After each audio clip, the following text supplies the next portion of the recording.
Hi friends, நம்ம இன்றைக்கி என்ன பார்க்க போகிறோம் அப்படின்னா, இந்தியாவின் முக்கிய ஆவணங்களில் உள்ள இலக்கங்களின் எண்ணிக்கையை பற்றி தான் பார்க்க போகிறோம்.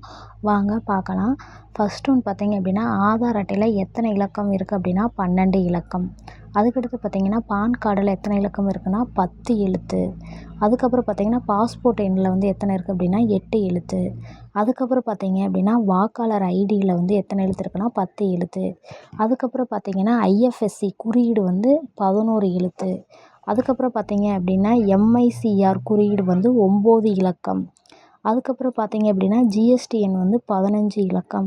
அதுக்கப்புறம் பார்த்தீங்கன்னா, டெபிட் கார்டு எண் வந்து 16 இலக்கம். கிரெடிட் கார்டு எண் வந்து 16 இலக்கம். அதுக்கப்புறம் பார்த்தீங்க அப்படின்னா, ஏடிஎம் கார்டு சிசிவி வந்து 3 இலக்கம். அதுக்கப்புறம் பார்த்தீங்க அப்படின்னா, டிஐஎன் வந்து 11 இலக்கம்.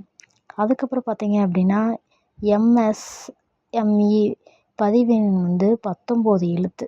அதுக்கப்புறம் பார்த்தீங்க அப்படின்னா, இபிஎஃப் கணக்கு எண் வந்து 22 எழுத்து. அதுக்கப்புறம் பார்த்தீங்க அப்படின்னா, பிபிஓ எண் வந்து எத்தனை எழுத்துனா 12 இலக்கம். அதுக்கப்புறம் பார்த்தீங்கன்னா, எல்பிஜி கஸ்டமர் ஐடி வந்து 17 இலக்கம். அதுக்கப்புறம் பார்த்தீங்க அப்படின்னா, வாகன பதிவு எண் வந்து 10 எழுத்து. அதுக்கப்புறம் பார்த்தீங்கன்னா, டிஏஎன் வந்து 10 எழுத்து.